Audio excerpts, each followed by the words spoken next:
Good morning, good afternoon, good evening. Welcome to Raven's Readings. I will be reading to you from The Blue Castle by Lucy Maude Montgomery. Last chapter, we met quiet, compliant Valancy in her life as an unmarried 29-year-old woman in a small, gossipy town in the 1920s. Next, we'll see a few small rebellions by her and an interesting encounter. Chapter 3. Breakfast was always the same. Oatmeal porridge, which Valancy loathed, toast and tea, and 1 teaspoonful of marmalade. Mrs. Frederick thought 2 teaspoonfuls extravagant, but that did not matter to Valancy, who hated marmalade too. The chill, gloomy little dining room was chillier and gloomier than usual. The rain streamed down outside the window. Departed sterlings in atrocious gilt frames, wider than the pictures, glowered down from the walls. And yet Cousin Stickles wished Valancy many happy returns of the day. "Sit up straight, Doss," was all her mother said. Valancy sat up straight. She talked to her mother and Cousin Stickles of the things they always talked of. She never wondered what would happen if she tried to talk of something else. She knew. Therefore, she never did it. Mrs. Frederick was offended with Providence for sending a rainy day when she wanted to go to a picnic, so she ate her breakfast in a sulky silence, for which Valancy was rather grateful. But Christine Stickles whined endlessly on as usual, complaining about everything: the weather, the leak in the pantry, the price of oatmeal and butter. Valancy felt at once she had buttered her toast too lavishly. The epidemic of mumps in Deerwood. "Doss will be sure to catch him," she foreboded. "Doss must not go where she is likely to catch mumps," said Mrs. Frederick shortly. Valancy had never had mumps, or whooping cough, or chicken pox, or measles, or anything she should have had. Nothing but horrible colds every winter. Doss's winter colds were a sort of tradition in the family. Nothing, it seemed, could prevent her from catching them. Mrs. Frederick and Cousin Stickles did their heroic best. One winter they kept Valancy housed up from November to May in the warm sitting room. She was not even allowed to go to church, and Valancy took cold after cold and ended up with bronchitis in June. "None of my family were ever like that," said Mrs. Frederick, implying that it must be a Sterling tendency. "The Sterlings seldom take colds," said Cousin Stickles resentfully. She had been a Sterling. "I think," said Mrs. Frederick, "that if a person makes up her mind not to have colds, she will not have colds." So that was the trouble. It was all Valancy's fault. But on this particular morning, Valancy's unbearable grievance was that she was called Doss. She had endured it for 29 years, and all at once she felt she could not endure it any longer. Her full name was Valancy Jane. Valancy Jane was rather terrible, but she liked Valancy with its odd outland tang. It was always a wonder to Valancy that the Sterlings had allowed her to be so christened. She had been told that her maternal grandfather, old Amos Wansbara, had chosen the name for her. Her father had tacked on the Jane by way of civilizing it, and the whole connection got out of the difficulty by nicknaming her Doss. She never got Valancy from anyone but outsiders. "Mother," she said timidly, "would you mind calling me Valancy after this? Valancy seems so, I don't like it." Mrs. Frederick looked at her daughter in astonishment. She wore glasses with enormously strong lenses that gave her eyes a peculiarly disagreeable appearance. "What is the matter with Doss?" she asked. "It seems so childish," faltered Valancy. "Oh!" Mrs. Frederick had been a Wansbara, and the Wansbara smile was not an asset. "I see. Well, it should suit you, then. You are childish enough in all conscience, my dear child." "I am 29, said the dear child desperately. "I wouldn't proclaim it from the housetops if I were you, dear," said Mrs. Frederick. 29? I had been married 9 years when I was 29. "I was married at 17, said Cousin Stickles proudly. Valancy looked at them furtively. Mrs. Frederick, except for those terrible glasses and the hook nose that made her look more like a parrot than a parrot itself could look, was not ill-looking. At 20, she might have been quite pretty. But Cousin Stickles... And yet Christine Stickles had once been desirable in some man's eyes. Valancy felt that Cousin Stickles, with her broad, flat, wrinkled face, a mole right on the end of her dumpy nose, bristling hairs on her chin, wrinkled yellow neck, pale protruding eyes, and a thin puckered mouth, had yet this advantage over her, this right to look down on her. And yet even Cousin Stickles was necessary to Mrs. Frederick. Vallancey wondered pitifully what it would be like to be wanted by someone, needed by someone. No one in the whole world needed her, or would miss anything from life if she dropped suddenly out of it. She was a disappointment to her mother. No one loved her. She had never so much as had a girlfriend. "I haven't even a gift for friendship," she had once admitted to herself pitifully. "Doss, you haven't eaten your crust," said Mrs. Frederick rebukingly. It rained all the forenoon without cessation. Vallancey pieced a quilt. Vallancey hated piecing quilts, and there was no need of it. The house was full of quilts. There were 3 big chests packed with quilts in the attic. Mrs. Frederick had begun storing away quilts when Vallancey was 17, and she kept on storing them, though it did not seem likely that Vallancey would ever need them. But Vallancey must be at work, and fancy work materials were too expensive. Idleness was a cardinal sin in the Sterling household. When Vallancey had been a child, she had been made to write down every night in a small, hated black notebook all the minutes she had spent in idleness that day. On Sundays, her mother made her tot them up and pray over them. On this particular forenoon of this day of destiny, Vallancey spent only 10 minutes in idleness. At least Mrs. Frederick and Cousin Stickles would have called it idleness. She went to her room to get a better thimble, and she opened Thistle Harvest guiltily at random. "The woods are so human," wrote John Foster, "that to know them one must live with them.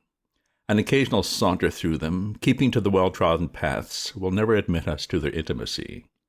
If we wish to be friends, we must seek them out and win them by frequent, reverent visits at all hours, by morning, by noon, and by night, and at all seasons, in spring, in summer, in autumn, in winter. Otherwise, we can never really know them, and any pretense we may make to the contrary will never impose on them. They have their own effective way of keeping aliens at a distance and shutting their hearts to mere casual sightseers. It is of no use to seek the woods for any motive other than sheer love of them. They will find us out at once and hide all their sweet old-world secrets from us. But if they know we have come to them because we love them, they will be very kind to us and give us such treasures of beauty and delight as are not bought or sold in any marketplace. For the woods, when they give at all, are unstintingly and hold nothing back from their true worshippers. We must go to them lovingly, humbly, patiently, watchfully, and we shall learn what poignant loveliness lurks in the wild places and silent intervals, lying under starshine and sunset, what cadences of unearthly music are harped on aged pine boughs or crooned in copses of fir, what delicate savors exhale from mosses and ferns in sunny corners or on damp brooklands, what dreams and myths and legends of an older time haunt them. Then the immortal heart of the woods will beat against ours, and its subtle life will steal into our veins and make us its own forever, so that no matter where we go or how widely we wander, we shall yet be drawn back to the forest to find our most enduring kinship. "Doss," called her mother from the hall below, "what are you doing all by yourself in that room?" Vallancey dropped Thistle Harvest like a hot coal and fled downstairs to her patches. But she felt the strange exhilaration of spirit that always came momentarily to her when she dipped into one of John Foster's books. Vallancey did not know much about woods, except the haunted groves of oak and pine around her blue castle. But she had always secretly hankered after them, and a Foster book about woods was the next best thing to the woods themselves. At noon it stopped raining, but the sun did not come out until 3. Then Vallancey timidly said she thought she would go uptown. "What do you want to go uptown for?" demanded her mother. "I want to get a book from the library." "You got a book from the library only last week." "No, it was 4 weeks." 4 weeks? Nonsense." "Really it was, Mother." "You are mistaken. It cannot possibly have been more than 2 weeks. I dislike contradiction. I do not see what you want to get that book for, anyhow. You waste too much time reading." "Of what value is my time?" asked Vallancey bitterly. "Doss, don't speak in that tone to me." "We need some tea," said Cousin Stickles. "She might go and get that if she wants a walk, though this damp weather is bad for colds." They argued the matter for 10 minutes longer, and finally Mrs. Frederick agreed rather grudgingly that Valancy might go. End of chapter. Chapter 4. "Got your rubbers on?" called Cousin Stickles as Valancy left the house. Christine Stickles had never once forgotten to ask that question when Valancy went out on a damp day. "Yes." "Have you got your flannel petticoat on?" asked Mrs. Frederick. "No." "Doss, I really do not understand you. Do you want to catch your death of cold again?" Her voice implied that Valancy had died of a cold several times already. "Go upstairs this minute and put it on." "Mother, I don't need a flannel petticoat. My sateen one is warm enough." "Doss, remember you had bronchitis 2 years ago. Go and do as you're told." Valancy went, and though nobody will ever know just how near she came to hurling the rubber plant into the street before she went, she hated that gray flannel petticoat more than any other garment she owned. Olive never had to wear flannel petticoats. Olive wore ruffled silk and sheer lawn and filmy lace flounces. But Olive's father had married money, and Olive never had bronchitis. So there you were. "Are you sure you didn't leave the soap in the water?" demanded Mrs. Frederick. But Valancy was gone. She turned at the corner and looked back down the ugly, prim, respectable street where she lived. The Sterling house was the ugliest on it, more like a red brick box than anything else. Too high for its breadth, and made still higher by a bulbous glass cupola on top. About it was a desolate, barren piece of an old house whose life is lived. There was a very pretty house with leaded casements and dubbed gables just around the corner. A new house, one of those houses you love the minute you see them. Clayton Markley has built it for his bride. He was to be married to Jenny Lloyd in June. The little house, it was said, was furnished from attic to cellar in complete readiness for its mistress. "I don't envy Jenny the man," thought Valancy sincerely. Clayton Markley was not one of her many ideals, but I do envy her the house. It's such a nice young house. Oh, if I could only have a house of my own, ever so poor, ever tiny, but my own. But then, she added bitterly, there's no use in yowling for the moon when you can't even get a tallow candle. In dreamland, nothing would do Valancy but a castle of pale sapphire. In real life, she would have been fully satisfied with a little house of her own. She envied Jenny Lloyd more fiercely than ever today. Jenny was not so much better looking than she was, and not so very much younger. Yet she was to have this delightful house, and the nicest little Wedgwood teacups, Valancy had seen them, an open fireplace, and monogrammed linen, and hem-stitched tablecloths, and china closets. Why did everything come to some girls and nothing to others? It wasn't fair. Valancy was once more seething with rebellion as she walked along, a prim, dowdy little figure in a shabby raincoat and 3-year-old hat, splashed occasionally by the mud of a passing motor with its insulting shrieks. Motors were still rather a novelty in Deerwood, though they were common in Port Lawrence, and most of the suburb residents up at Muskoka had them. In Deerwood, only some of the smart set had them, for even Deerwood was divided into sets. There was the smart set, the intellectual set, the old family set, of which the Sterlings were members, the common run, and a few pariahs. Not one of the Sterling clan had as yet condescended to a motor, though Olive was teasing her father to have one. Valancy had never even been in a motor car, but she did not hanker after this. In truth, she felt rather afraid of motor cars, especially at night. They seemed to be too much like big purring beasts that might turn and crush you, or make some terrible savage leap somewhere. On the steep mountain trails around her blue castle, only gaily caparisoned steeds might proudly pace. In real life, Valancy would have been quite content to drive in a buggy behind a nice horse. She got a buggy drive only when some uncle or cousin remembered to fling her a chance like a bone to a dog. End of chapter. Chapter 5. Of course, she must buy the tea in Uncle Benjamin's grocery store. To buy it anywhere else was unthinkable. Yet Valancy hated to go to Uncle Benjamin's store on her 29th birthday. There was no hope that he would not remember it. "Why?" demanded Uncle Benjamin leeringly as he tied up her tea. "Are young ladies like bad grammarians?"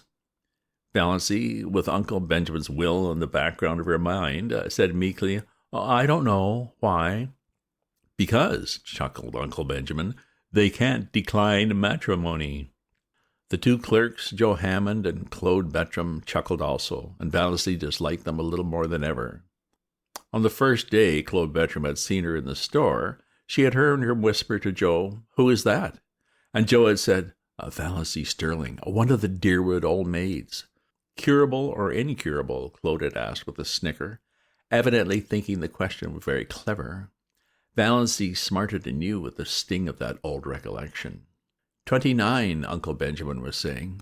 "Dear me, Doss, you're dangerously close near the second corner, and not even thinking of getting married yet. 29, it seems impossible." Then Uncle Benjamin said an original thing. Uncle Benjamin said, "How time does fly." "I think it crawls," said Valency passionately. Passion was so alien to Uncle Benjamin's conception of Valency that he didn't know what to make of her. To cover his confusion, he asked another conundrum as he tied up her beans. Cousin Stickles had remembered at the last moment that they must have beans. Beans were cheap and filling. "What two ages are apt to prove illusory?" asked Uncle Benjamin, and not waiting for Valency to give it up, he added, "Mirage and marriage." "Mirage is pronounced mirage," said Valency shortly, picking up her tea and her beans. For the moment she did not care whether Uncle Benjamin cut her out of his will or not. She walked out of the store while Uncle Benjamin stared after her with his mouth open. Then he shook his head. "Poor Doss is taking it hard," he said. Valency was sorry by the time she had reached the next crossing. Why had she lost her patience like that? Uncle Benjamin would be annoyed and would likely tell her mother that Doss had been impertinent to me, and her mother would lecture her for a week. "I've held my tongue for 20 years, thought Valency. Why couldn't I have held it once more? Yes, it was just 20, Valency reflected, since she had first been twitted with her loverless condition. She remembered the bitter moment perfectly. She was just 9 years old, and she was standing alone on the school playground while the other little girls of her class were playing a game in which you must be chosen by a boy as his partner before you could play.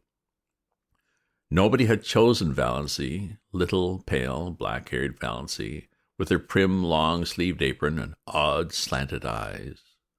"Oh," said a pretty little girl to her, "I'm so sorry for you. You haven't got a beau." Valency had said defiantly, as she continued to say for 20 years, "I don't want a beau." But this afternoon Valency, once and for all, stopped saying that. "I'm going to be honest with myself anyhow," she thought savagely. "Uncle Benjamin's riddles hurt me because they are true. I do want to be married. I want a house of my own. I want a husband of my own. I want sweet little fat babies of my own." Valency stopped suddenly, aghast at her own recklessness. She felt sure that Reverend Dr. Stalling, who passed her at this moment, read her thoughts and disapproved of them thoroughly. Valency was afraid of Dr. Stalling, had been afraid of him ever since that Sunday 23 years before, when he had first come to St. Albans. Valency had been too late for Sunday school that day, and she had gone into the church timidly and sat in their pew. No one else was in the church, nobody except the new rector, Dr. Stalling. Dr. Stalling stood up in front of the choir door, beckoned to her, and said sternly, "Little boy, come up here." Valency had stared around her. There was no little boy. There was no one at all in the huge church by herself. This strange man with the blue glasses couldn't mean her. She was not a boy.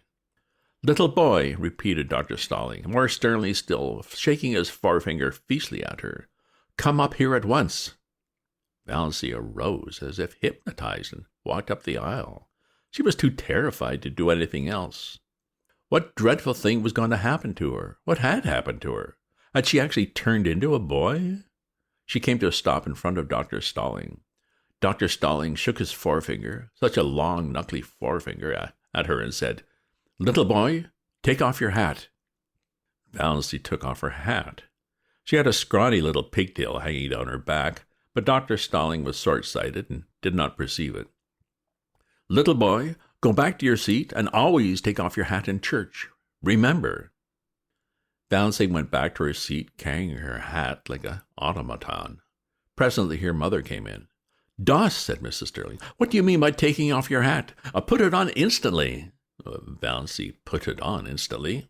She was cold with fear lest Dr. Stalling should immediately summon her up front again. She would have to go, of course. It never occurred to her that one could disobey the rector, and the church was full of people now. Well, what would she do if that horrible stabbing forefinger were shaken at her again before all those people? Valency sat through the whole service in an agony of dread and was sick for a week afterwards. Nobody knew why. Mrs. Frederick again bemoaned herself of her delicate child. Dr. Stalling found out his mistake and laughed over it to Valency, who did not laugh. She never got over her dread of Dr. Stalling. And now to be caught by him on the street corner, thinking of such things. Valency got her John Foster book, Magic of Wings. His latest, all about birds, said Miss Clarkson. She had almost decided that she would go home instead of going to see Dr. Trent. Her courage had failed her. She was afraid of offending Uncle James, afraid of angering her mother, afraid of facing gruff, shaggy-browed old Dr. Trent, who would probably tell her, as he had told Cousin Gladys, that her trouble was entirely imaginary and that she only had it because she'd like to have it. No, she would not go. She would get a bottle of Redfern's purple pills instead. Redfern's purple pills were the standard medicine of the Sterling clan. Had they not cured second cousin Geraldine when 5 doctors had given her up? Valency always felt very skeptical concerning the virtues of the purple pills, but there might be something in them, and it was easier to take them to face Dr. Trent alone. She would glance over the magazines in the reading room a few minutes, and then go home. Valency tried to read a story, but it made her furious. On every page was a picture of the heroine surrounded by adoring men. And here was she, Valency Sterling, who could not get a solitary beau. Valency slammed the magazine shut, and she opened Magic of Wings. Her eyes fell on the paragraph that changed her life. Fear is the original sin, wrote John Foster. Almost all the evil in the world has its origin in the fact that someone is afraid of something. It is a cold, slimy serpent coiling about you. It is horrible to live with fear, and it is of all things degrading. Valency shut Magic of Wings and stood up. She would go and see Dr. Trent. End of chapter. Chapter 6. The ordeal was not so dreadful after all. Dr. Trent was as gruff and abrupt as usual, but he did not tell her her ailment was imaginary. After he had listened to her symptoms and asked a few questions and made a quick examination, he sat for a moment looking at her quite intently. Valency thought he looked as if he were sorry for her. She caught her breath for a moment. Was the trouble serious? Oh, it couldn't be, surely. It really hadn't bothered her much, only lately it had got a little worse. Dr. Trent opened his mouth, but before he could speak, the telephone at his elbow rang sharply. He picked up the receiver. Valency, watching him, saw his face change suddenly as he listened. Hello? Yes? Yes? What? Yes? Yes? A brief interval. Oh, my God! Dr. Trent dropped the receiver, dashed out of the room and upstairs without even a glance at Valency. She heard him rushing madly about overhead, barking out a few remarks to somebody, presumably his housekeeper. Then he came tearing downstairs with the club bag in his hand, snatched his hat and coat from the rack, jerked open the street door, and rushed down the street in the direction of the train station. Valency sat alone in the little office, feeling more absolutely foolish than she had ever felt before in her life. Foolish and humiliated.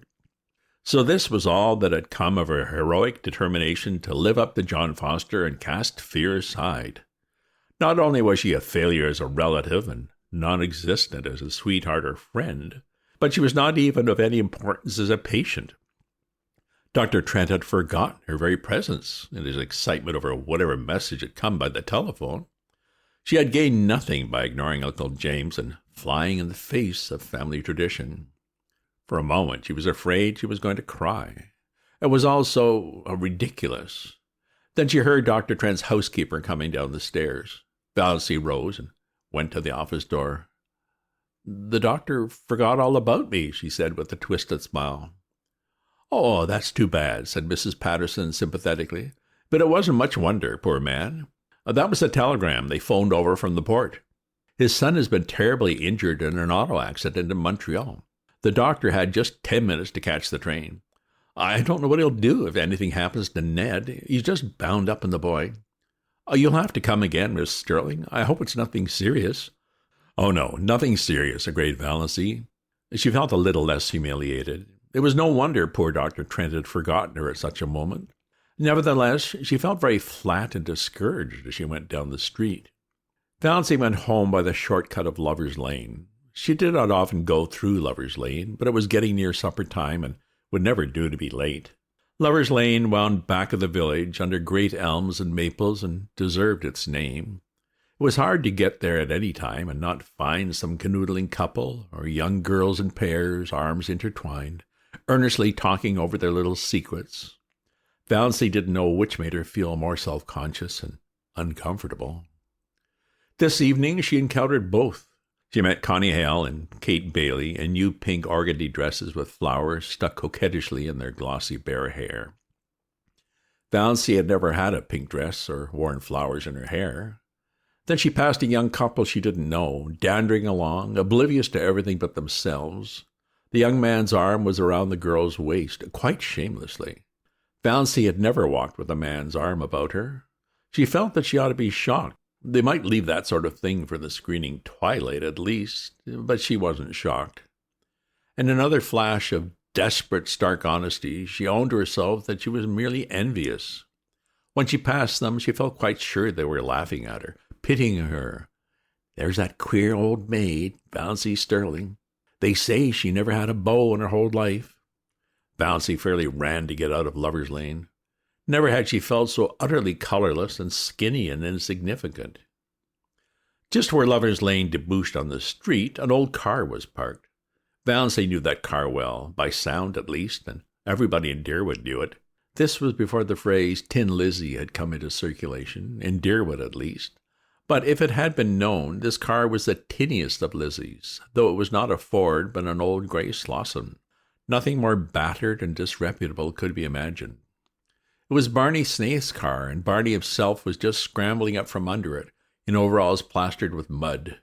Valancy gave him a swift, furtive look as she hurried by. This was only the second time she had ever seen the notorious Barney Snaith, though she had heard enough about him in the 5 years that he had been living up back in Muskoka. The first time had been nearly a year ago on the Muskoka Road. He had been crawling out from under his car then, too, and he had given her a cheerful grin as she went by. A little whimsical grin that gave him the look of an amused gnome. He didn't look bad. She didn't believe he was bad, in spite of the wild yarns that were always being told of him. Of course he went tearing in that terrible old grey Slosson through Deerwood at hours when all decent people were in bed, often with old roaring Abel, who made the night hideous with his howls, both of them dead drunk, my dear. And everyone knew that he was an escaped convict and a defaulting bank clerk, and a murderer in hiding, and an infidel, and an illegitimate son of old Roaring Abel Gay, and the father of Roaring Abel's illegitimate grandchild, and a counterfeiter and a forger, and a few other awful things. But still, Valancy didn't believe he was bad. Nobody with a smile like that could be bad, no matter what he had done. It was that night the prince of the Blue Castle changed from a being of grim jaw and hair with a dash of premature gray to a rakish individual with overlong, tawny hair, dashed with red, dark brown eyes, and ears that stuck out just enough to give him an alert look, but not enough to be called flying jibs. But it still retained something of a grin about the jaw. Barney Snaith looked even more disreputable than usual just now. It was very evident that he hadn't shaved for days, and his hands and arms, bare to the shoulders, were black with grease. But he was whistling gleefully to himself, and he seemed so happy that Valancy envied him. She envied him his light-heartedness and his irresponsibility and his mysterious little cabin up on an island in Lake Mistawis, even his rackety old grey Slosson. Neither he nor his car had to be respectable and live up to traditions. When he rattled past her a few minutes later, bareheaded, leaning back in his Lizzie at a raffish angle, his longish hair blowing in the wind, a villainous-looking old black pipe in his mouth, she envied him again. Men had the best of it, no doubt about that. This outlaw was happy, whatever he was, or wasn't. She, Valancy Sterling, respectable, well-behaved to the last degree, was unhappy, and had always been unhappy. So there you were. Valancy was just in time for supper. The sun had clouded over, and a dismal, drizzling rain was falling again. Cousin Stickles had the neuralgia, so Valency had to do the family darning, and there was no time for magic of wings. "Can't the darning wait till tomorrow?" she pleaded. "Tomorrow will bring its own duties," said Mrs. Frederick, inexorably. Valency darned all the evening, and listened to Mrs. Frederick and Cousin Stickles talking the eternal niggling gossip of the clan, as they knitted drearily at interminable black stockings. They discussed second cousin Lillian's approaching wedding and all its bearings. On the whole, they approved. Second cousin Lillian was doing well for herself. "Though she hasn't hurried," said Cousin Stickles. "She must be 25. "There have not, fortunately, been many old aides in our connection," said Mrs. Frederick bitterly. Valency flinched. She had run the darning needle into her finger. Third cousin Aaron Gray had been scratched by a cat and had blood poisoning in his finger. "Cats are most dangerous animals," said Mrs. Frederick. "I would never have a cat about the house." She glared significantly at Valency through her terrible glasses. Once, 5 years ago, Valency had asked if she might have a cat. She had never referred to it since, but Mrs. Frederick still suspected her of harboring the unlawful desire in her heart of hearts. Once Valency sneezed. Now, in the Sterling Code, it was very bad form to sneeze in public. "You can always repress a sneeze by pressing your finger on your upper lip," said Mrs. Frederick rebukingly. 9:30, and so, as Mr. Pepys would say, to bed. But first, Cousin Stickles' neuralgic back must be rubbed with Redfern's liniment. Valency did that. Valency always had to do it. She hated the smell of Redfern's liniment. She hated the smug, beaming, portly, bewhiskered, bespeckled picture of Dr. Redfern on the bottle. Her fingers smelled of the horrible stuff after she got into bed, in spite of all the scrubbing she gave them. Valency's day of destiny had come and gone. She ended it as she had begun it, in tears. End of chapter. Well, we did see some sparks of rebellion so far, and have met the terrible Barney Snaith. But what had the doctor wanted to tell her? I do readings twice a week from various classics. If you subscribe to my free Substack newsletter at ravensview.substack.com, you'll get notified of the next episode and can leave your comments or suggestions on my site. And perhaps also browse my flash fiction writings or musings on the world. Check out my other posts on my Substack, and remember to share this with your friends. Ta-ta for now.